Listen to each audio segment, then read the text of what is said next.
Sagung para rawuh kakung sumawana putri ingkang dahat kinurmatan. Kepareng kawula badhe ngaturaken riwayat singkat upacara adat bersih Dambakong ingkang badhe katindakaken ing Benjing dinten Jumat Kliwon kangge amengeti jasanipun minak supal wonten ing Dambakong.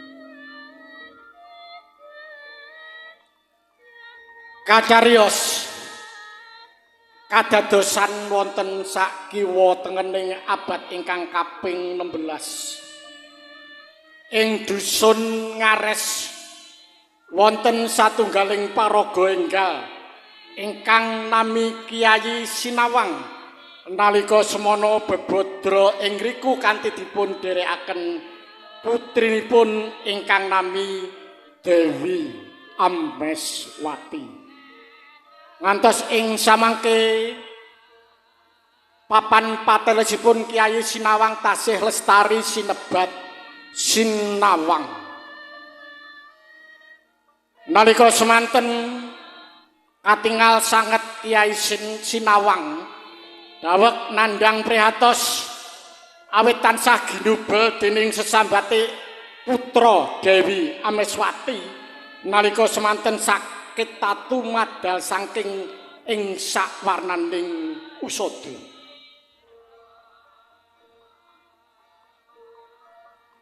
Semanten ugi Dewi Ameswati saking sruing panandang ngantos hanyirik srawung kalian sesamining kenya milulu amampen jroning wisma sinatan amesubudi aminta adiling pangeran linuwarana saking bebendu. Awit saking sruing panalongsa Gya Dewi Ameswati binekta dening ingkang rama wonten satelenge kedung bagong ingkang kacehna tasih wingit amerbawani kinten teteki sarana kumkum jroning warih mambrih waluyaning jati telasing ari candra miwah warsa parandene grahipun Dewi Ameswati boten dereng pikantuk usadaning pangeran ngantos sang Dewi andhawaken patembaya utawi sayembara ingkang intinipun sinten kemawon ingkang saged maloyaken sang Dewi yen wanita kinersakaken dados dulur Sinarawedi kalamun priya dadosa jatu kramanipun hanyerengi gumludeking mega mendung ingkang amreswarih jumedhul saking imbange kedung priya pideksa gedhe dhuwur gagah pideksa amargi Dewi Ameswati badhe malayaken grahipun sang Dewi kalamun sang Dewi neteping punaginipun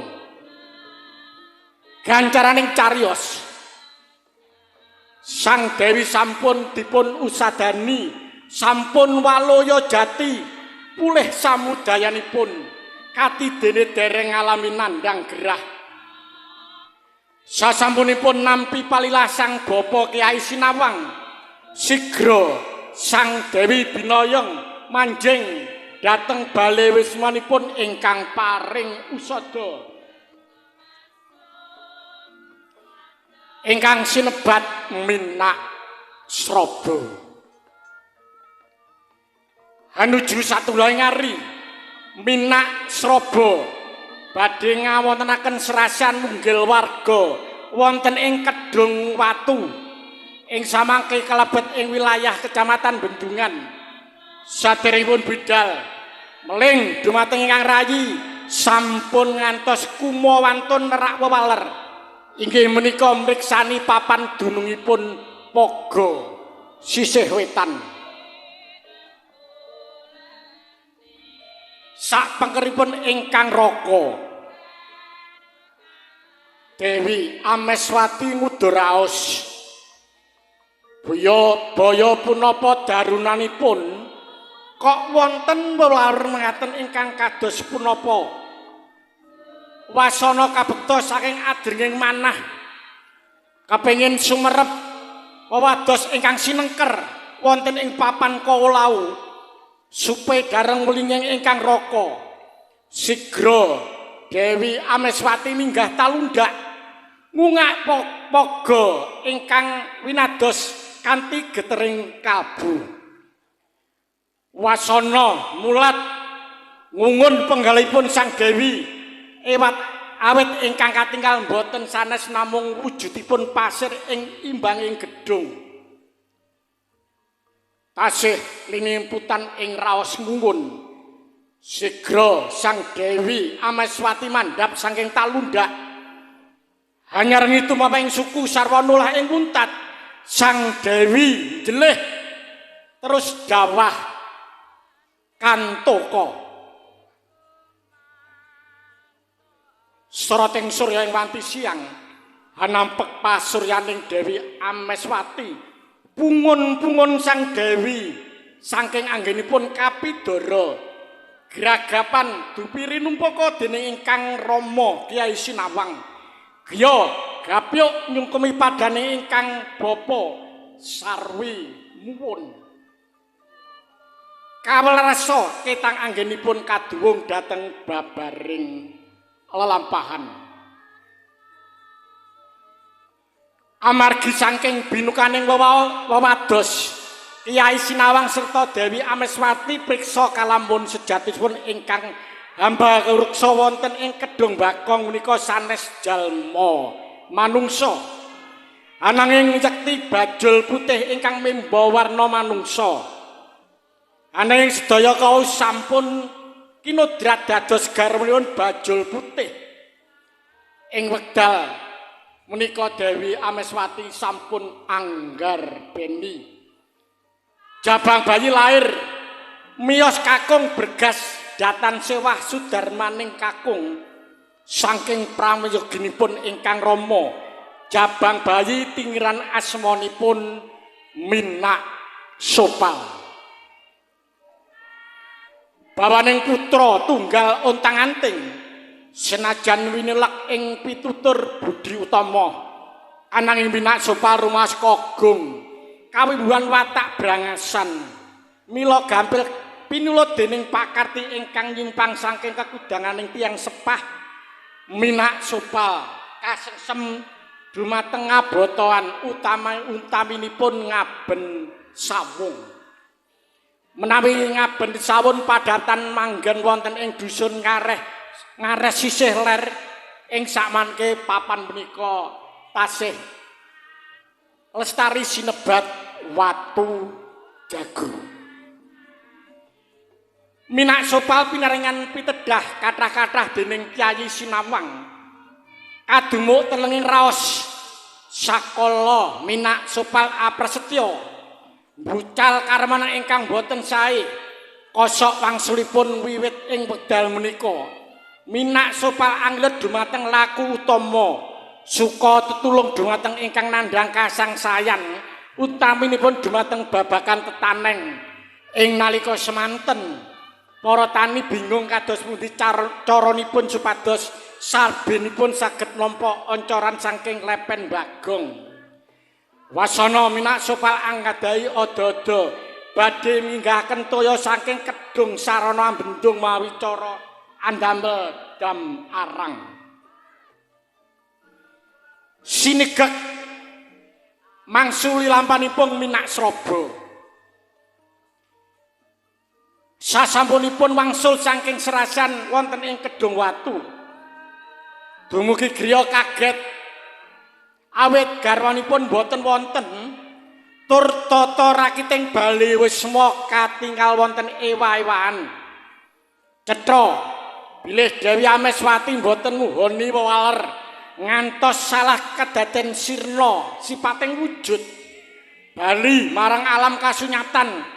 Piyambakipun duka yayah sinipi kedung amber yayah ngelepi daratan. Kacarios Minak Sopal lan kanca-kancapipun sengkut anggenipun gotong royong gugur gunung Bendung Dambagong. Prasasat winten dalu boten ngaso ketang anggenipun kepengin enggal saged ngentas kasangsayaning ruang para tani. Wasana bendungan cekap para tani suka gembira. Toya saged minggah ngoncori saben ananging boten sumrep sangken paraning bilahi. Bendungan jebol, bendungan dipun dandosi malih ananging tansah jebol ngantos pola wali mekaten. Sakala Dewi Ameswati embut bilih risakipun bendungan menika boten saking kirang rusanipun anggenipun damel. Ananging pancen wonten ingkang risak boten sanes Minak Sraba. Bapakipun Minak Sopal piyambak awit kajawi piyambakipun duka amargi tininggal garwa ugi kaganggu anggenipun dedunung wonten ing ngriku nalika semanten wujudipun bajul putih ingkang ambareksa wonten ing telenging kedung. Minak Sopal badhe marepedi dhateng kedung perlu minta saraya dhateng ingkang bapa amrih sagedipun dados bendungan ananging kados pundi caranipun jer antawisipun bapa lan putra sejerupa lan gotra. Tekating manah Minak Sopal lajeng mesu brata mamrih kasembadyan ing sedya. Elohe kahanan dereng dangu anggenipun Minak Sopal mesu budi. Sampun nampi wangsitipun Gusti ingkang Maha Wikang. Amrih sagedipun bendungan dados kanthi tanpa arah lan ugi amrih sagedipun pinanggih kalian sudarmanipun kakung Gedung Bagong kedah tinumbalan gajah putih. Nalika semonten ingkang gadah gajah putih boten wonten sanesipun kejawi Mbok Rondo Krandon wonten ing Ponorogo. Gancaring cariyos Minak Sopal sampun utusan ngampil gajah putih dhateng Mbok Rondo Krandon wineling kangge nyidak-idak urukan siti bendungan supados enggal padhet. Kacariyos gajah putih sampun kaparingaken utusan kanthi pitungkas supados enggal dipun wangsulaken menawi sampun cekap. Sasampunipun gajah putih dhateng kanthi raos tanggung jawab ingkang ageng. Gajah putih enggal dipun pragat lan kacemplungaken dhateng Kedung Bagong minangka tumbal panulaing bilahi. Sasampun katumbalan bendungan dados kukuh bakuh tanpa cacat. Toya saged minggah kanthi lancar dipun oncaraken dhateng saben-saben ingkang sami mbetahaken kepara kanthi cekap turah. Rakyat gembira suka parisoka ngaturaken puji syukur dumateng Gusti ingkang murbeng jagat kanthi mahargya kasebataning sedya pramila para warga masyarakat para tani sami ngawontenaken pahargyan syukuran rinengga wayang kulit kanthi lampahan udan mintaya nalika semonten dawah dinten Jumat kliwon wulan Sela. Sinigak gantos ingkang kinarita Mbok Rondo Krandon dangu anggenipun ngrantos wangsulipun gajah putih. Pramila enggal utusan dhateng Trenggalek saperlu haniti kados pundi kawontenanipun gajah putih. Para utusan salangkung anggenipun kaget jalaran Minak Sopal cidra ing janji. Gajah putih boten kangge sarana madhetaken siti urukan nanging malah dipun pragat kanthi tumbal. Utusan sigra wangsul dhateng Ponorogo lan terus matur dumateng Mbok Rondo Krandon penapa wontenipun. Mbok Rondo Krandon salangkung anggenipun duka. Pramila lajeng ngetapadya bala jangkep gegamaning prajurit labrak dateng Trenggalek saperlu badhe mikut Minak Sopal. Kocaping warta pangluruping wadya bala sampun kamireng dening Minak Sopal. Ibu lan bapakipun nalika semana Minak Sraba sampun saged kepanggih kalian garwa lan putranipun awit saking dayaning tumbal Gajah Putih. Minak Sopal kanthi raos tanggung jawab ingkang ageng piyambakipun boten ulap ngadepi prajuritipun Mbok Randha Krandon. Tekating manah prajurit saking Ponorogo badhe dipun papak ijen wonten ing sajawining tlatah Trenggalek. Ananging gegandengan Minak Sopal tasih dipun betahaken dening para warga masyarakat ing Trenggalek. Pramila eman-eman sanget kalampun piyambakipun campuh yuda ingkang dereng tinampu ungguling jurit aluwung pasang gelar siasating perang julik. Inggih menika Minak Sopal supados singitan medal urung-urung ingkang kadelemaken dening bapakipun wiwit saking imbanging gedung Bagong ngantos dumugi Tlaga Ngebel Ponorogo. Ewon dene kangge ngawoni telik sandi upayaning mangsa ingkang sampun lembut Trenggalek kagiyaraken mamrih kapireng dening telik sandi kalambun Minak Sopal sampun mapak datangipun prajurit saking Ponorogo. Mbok Randha Krandon kerot-kerot pasuryane mila lajeng dawuh dhateng sedaya prajurit supados boten nglajengaken lampah nanging supados pasang baris pendhen wonten ing tlatah dusun Pucang Anak. Kacarios anggenipun nengga kanthi baris pendhem prajurit saking Ponorogo ngantos dangu sanget tanpa wangenan. Pramila dangu sangsaya dangu pepet semangatipun prajurit malah sanjatanipun ingkang arupi tumbak pedang lan sanes-sanesipun sami rusak bubuken.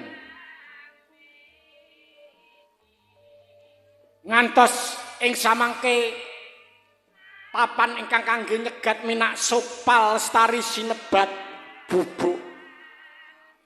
Sagung prarawuh mekaten gancaripun cariyos pahlawan tani Minak Sopal ingkang saben taun dipun pengeti kanthi pangajap mugi-mugi Gusti Allah Maha Kuwaos hanampi amal bektinipun pahlawan tani menika sumberambaipun dumateng warga masyarakat sak daerah Kecamatan Trenggalek lan Pogalan lumeberipun dumateng para warga masyarakat sak Kabupaten Trenggalek.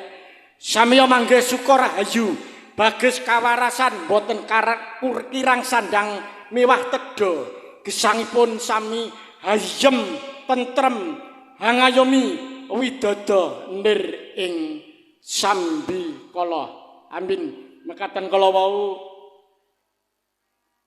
riwayat singkat upacara bersih desa Dambakong wonten klentenipun kawula nyuwun agunging samudra waksami nuwun.